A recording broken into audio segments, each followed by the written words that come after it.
50 মানেই কি শুধু ক্লান্ত শরীর, একাকী বিকেল আর অতীতের দীর্ঘশ্বাস? না, 50 মানে জীবনের গভীরতা।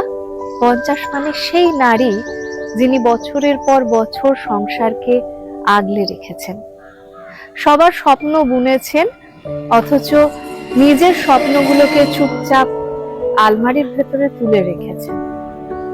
এই বয়সে এসে মনে হয় অনেক কিছুই তো পাওয়া হলো না, নিজের জন্য কিছুই করা হলো না। ছেলেমেয়েরা বড় হয়ে গেছে, নিজের জগতে ব্যস্ত। যে ঘর একসময় শব্দে ভরা ছিল, আজ সেখানে নীরবতা। শরীরও সায় দেয় না আগের মতো। এইসব মিলিয়ে এক ধরনের অবসাদ এসে চেপে ধরে। কিন্তু এই থেমে যাওয়াই শেষ নয়, এটাই নতুন শুরু। 50-এর পর জীবন শেষ হয় না, বরং নিজের মতো করে বাঁচার সময় শুরু হয়।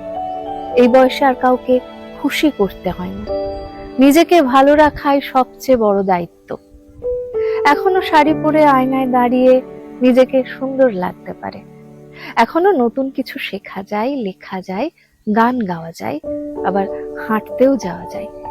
নিজের জন্য একটু সময় চুরি করা যায়। যে নারী সারা জীবন সবাইকে আগলে রেখেছেন, আজ তিনি নিজেকেও আগলে রাখতে পারেন। নিজের শরীর, নিজের মন, নিজের ইচ্ছেগুলোকে গুরুত্ব দিতে পারেন।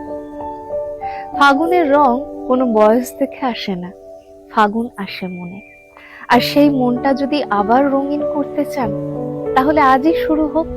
50 ঊর্ধ্ব নারীরা দয়া নয়, সম্মান চান। তারা করুণা নয়, সুযোগ চান, নিজের মতো করে বাঁচার সুযোগ। নিজেকে বলুন, আমি এখনো গুরুত্বপূর্ণ, আমি এখনো সুন্দর, আমার জীবন এখনো আমার। এই বয়সেও জীবন রঙিন হতে পারে, শুধু নিজের হাতে রংটা তুলে নিতে হয়।